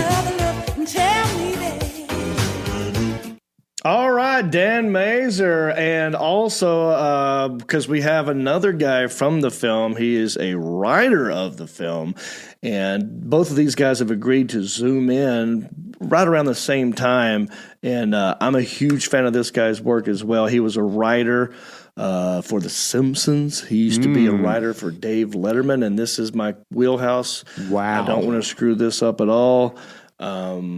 What do you think? How did the last one go? Did it look okay? The last one went great, but let me say I'm a little bit. Hey, what? Well, you got a little hot sauce on you, and you look like you and Elliot kind of matching, and you're wearing your own shirt. This is a big deal. This dude is a big writer for David Letterman. Yeah, he was. Yeah. But he's got connections. I want to make sure he likes me. You need to probably do something with yourself. What do you mean? Like maybe. I mean, as a friend. And it's like, you need like my shirt? I think you need to. I mean, you wear it like you wore it a lot. Well, I did have it on at the dunking contest. It still Elliot's got stains got the on it. Shirt on. You got some hot sauce around. How about? I have been told it's not cool to wear your own merch, and it's kind of self-absorbed. Nothing personal. Just think I about change it. shirts. I think you maybe. Now it's in my head. Yeah. So, John, Tim is waiting. So, if you're going to change your shirt, go ahead and do it real quick here. Okay. Don't you think it was that too much, Wes? Well, no, I wear band shirts sometimes if I'm trying to sell my merch. You do? Yeah. Well, not because I'm self-absorbed, just because I'm trying to get rid of the merchandise. Just look at you better. Oh, I do like that's much better. All right, thank you. Thank you for being honest with me. Environmental friendly. Yep, got this in Cherokee. Yeah. So big supporter of the Indians. True. So hopefully Tim Long will appreciate. He will. The wardrobe change. Let's introduce him to the Zoom room. This guy, like I said, writer of The Simpsons, Dave Letterman. Please, who's zooming? I'll tell you who's zooming. Tim Long. Take another look and tell me that. And he's joining me right now, the very talented Mr. Tim Long. How are you, brother? Hello. Great to talk to you, John. Thank you so much for having me on. It's my pleasure. I'm a huge fan of your work. I saw the trailer for The Exchange. It's about a foreign exchange student who comes from France, I believe. Now, this is based on a true story, yes?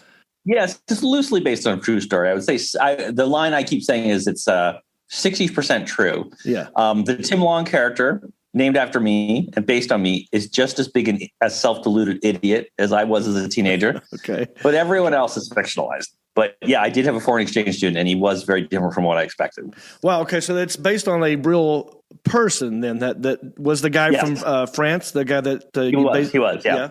Yep. And he was very successful with the ladies, I'd say. Yeah. Okay. Way more than I was. I mean, it's sort of funny. I was 17 and he was 17, just like in the movie. And there's something about a 17-year-old male. You could either be a boy or you could be a man. And when I was 17, I was a boy. But this kid was 17 and he was a man. Yeah. And you could just see the effect he had on everybody. And he did not, very cheerful. He just was like, whatever. It's just like the women in the town, like adult women, teenage girl, everybody was like, wow, who is that? And I had to stand witness to it. And it made me a little mental because I was not having that kind of success. Did you keep in touch with him after he left? No, I really didn't. We spoke a few times, but I don't know what, I feel like Yeah, we haven't really kept in touch. I mean, I feel like because the movie's so fictionalized, I didn't really worry about it that much. But like, obviously, he's the hero of the movie. So if he sees the movie, he should be very pleased. I'm curious because do you think he would recognize that this is based on him? But it's not really. Yeah. It's like, as much as anybody is based on anybody, it's sort of a composite of various people who made me crazy when I was a kid. It's just like my exchange experience was sort of a starting off point, but it's not really the same. And there's lots of flights of fancy and stuff. And it's just, it's mostly about the Tim character learning something and the exchange partner learning something too, and kind of realizing that the world isn't quite the way he thought, and his town isn't quite the way he thought, and that he's not as smart as he thinks, and that the town isn't as dumb as he thinks. That's kind of the lesson of the movie. Yeah. Well, the trailer was great. I can't wait to see it. But I'm also a fan of, is this your first feature film? This is I worked on the Simpsons movie in 2007, but it's my first, lone credit, and it's my first live action film. So yeah, this is my virgin foray. Oh, nice. Yeah. Well, I'm a big fan of all your past work. Obviously, The Simpsons, Politically Incorrect, David Letterman. So you've been writing for a very long time. I've never had to have a real job. I'm very lucky. Okay, really? Right out of high school? No, that's not true. When I was in high school, I had a few jobs. I worked at a bookstore in the summer, and I worked in a window factory putting locks on windows. Dashwood Industries, just outside of Exeter, Ontario. And in many ways, it was my favorite job ever, because you just had a drill and you had the locks. The window would come along, you put the locks on, you push it along, and you could do it really well. And even though your body was there, your mind was your own. Right. So yeah, some of those factory jobs, you really have a lot of time to just think about other stuff as your body's in muscle memory mode, and you just get the job done. And it was the summer when I was in college. I came back, and you had to, occasionally, if you weren't really paying attention, you would accidentally drill your hand. And so you had to be a little careful. But it was also great because there was no air conditioning in the factory. So I would come in they had to start at 5 a.m., but you get done by 1. And if, I was like 19, so I was like, great, I'll just stay up all night. This is terrific. And I'm not saying there were days I came in drunk, but I'm not saying there were days I didn't. Did you always want to be a writer? I did. I always assumed that, I hope that I would become sort of a writer. I didn't know that even the job that I have right now existed, but, I was always kind of a smart ass, and I always read a lot, and I wasn't overwhelmed with friends, let's say. So I had a lot of time, especially in the summertime, just watch movies and read books and stuff. And so, yeah, I started a humor newspaper at high school without thinking this will turn into something, but just something I'll do this. So, yeah, I think that was always where my passion lay. Then I just managed every step of the way to be okay, let's see if we can push this scam a little farther. And eventually it turned into a career. So tell me what it was like a little bit. I know you probably get these open questions all the time. I know you wrote over 30 episodes of The Simpsons yourself, right? A bunch of them, yeah. Yep. And so did you, the characters on The Simpsons, there's so many, it's the longest running, one of the longest running shows ever. Characters. Yeah, it's a real detailed world. Yeah. Did you ever base did you come up with one of the characters, or did you always write for other people's characters? I've always voted for, I always wrote for the characters as they exist. But one of the nice things about the show is, we are coming up on 750 episodes or something. So there is a demand for us to write new characters. I just wrote an episode where Lisa becomes obsessed with this pop star named Quillaby. And he's sort of based on that British guy Morrissey. Oh, yeah, He used to sing for a band called The Smiths. And, I was always obsessed with that guy. And so I thought, well, let's kind of use him and maybe a few other guys as the basis for a character. And we got Benedict Cumberbatch to play him. And we got this guy, Brett McKenzie, who used to be with a band called Flight of the Conchords, to write songs. Oh, my gosh, sing. Yes. And it was so much fun. Everyone loved it except Morrissey, who was very upset.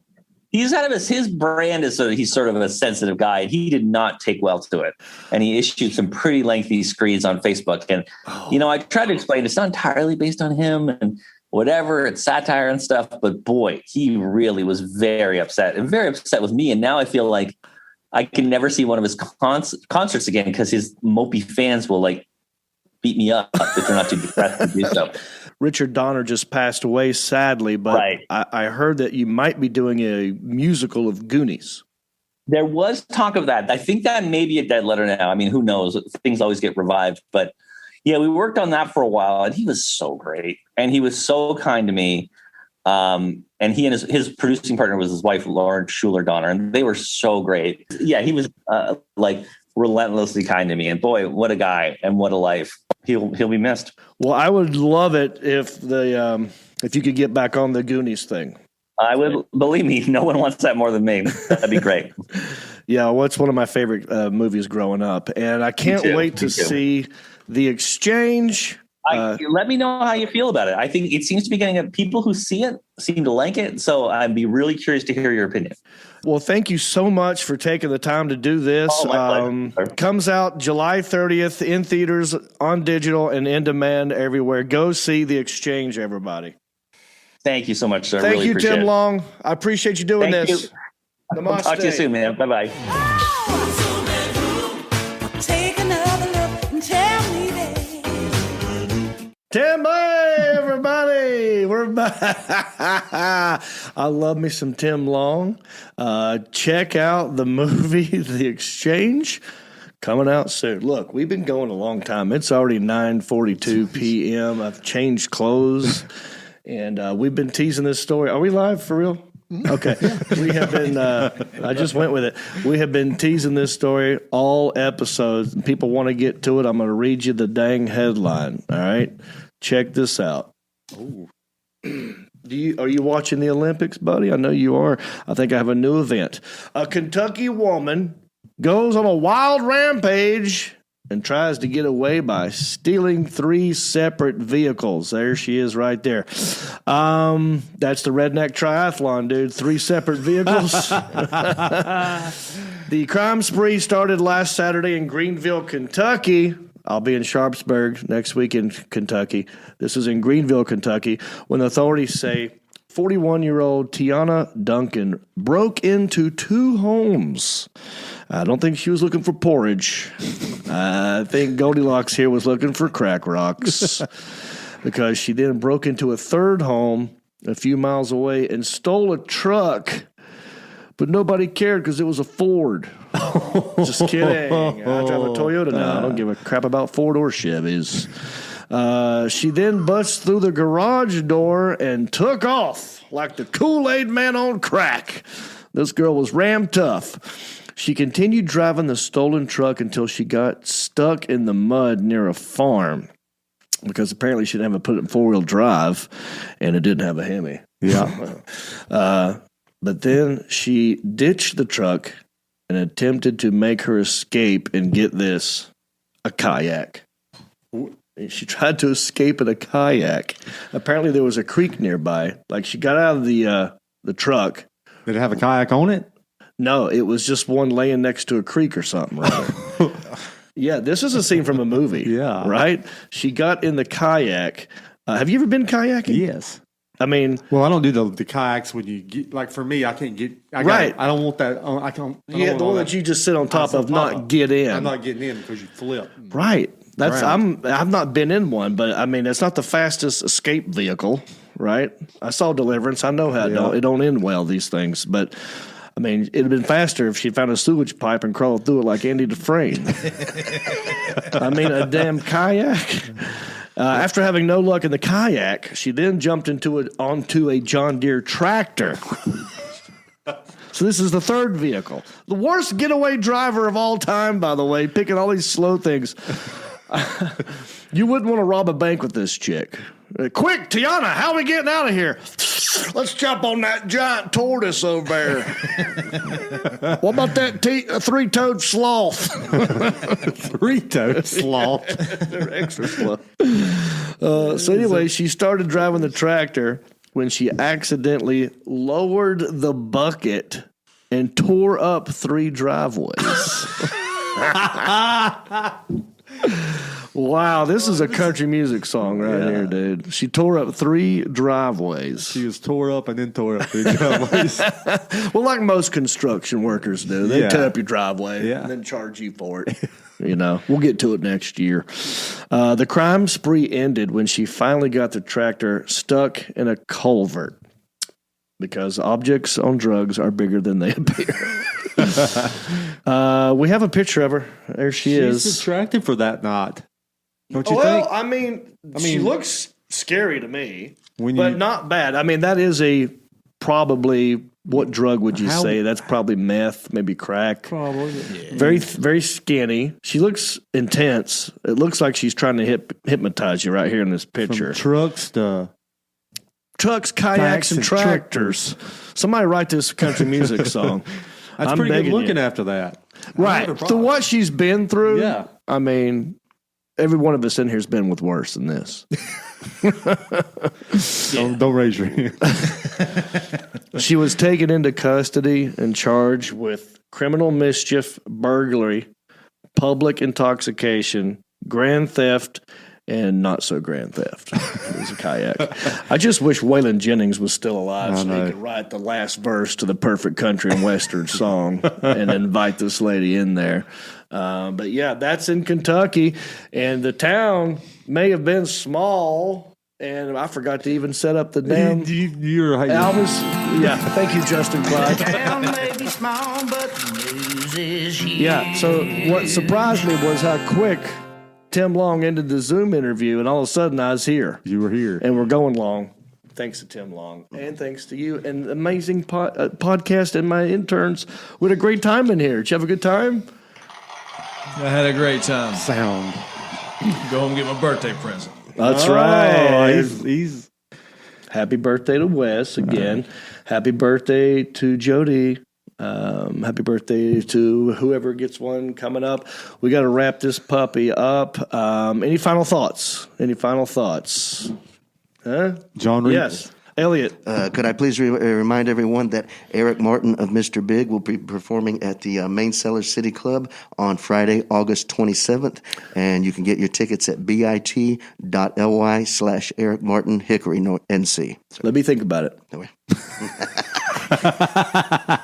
He said, may I? And then just started doing it. So I just answered the question. Yeah. I'll think about it. All right. So I'll be in Kentucky. Go to johnreap.com. Go to countryish.com. Rate, review, subscribe, and share for the Alan Jackson, for birthday boy Wes P, for Elliot, for Sebastian. I am John Reap. Bicycle! Well, life on the farm is kind of laid back, but I wouldn't know that I'm from a cul-de-sac. Don't chew tobacco and I don't smoke crack. Thank God I'm country-ish. Well, a simple kind of life, never did me no harm, but I do know a guy with only one arm. Keep your fancy smartphones and your self-parked cars. Thank God I'm country-ish. Well, I got a podcast that'll make you giggle. It ain't number one, it's right in the middle. The town's not big, but it ain't too little. It's time for Country-ish. Hey, everybody, it's me again. I just want to say thank you for listening or watching this podcast. You know, we couldn't do this without supporters like you. Oh, wait, are you not a supporter? Well, you could be. It's real simple. Go to countryishpodcast.com. Click on the word support. That will take you to our Patreon page. That's our support page. And from there, you can support us many different ways. There's different levels. You got $5 and up. You got Pewter Pro, Rhinestone level, Executive Zirconia, all the way up to Platinum Elite. And all of them come with different rewards. We're talking hats, t-shirts, ginger beard masks, even be a guest on the show. You got to check out our Patreon page. Go to countryishpodcast.com, click on support, and thank you.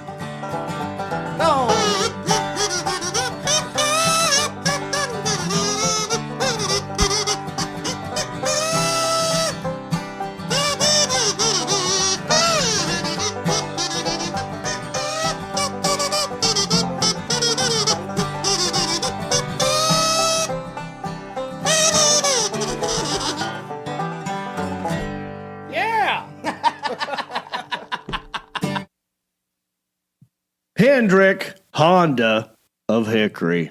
Best company that exists. My apologies to David Allen Coe and Steve Goodman. I think that was right. Yep. Anyway, I love you. Hit the share button. Hot salsa coming.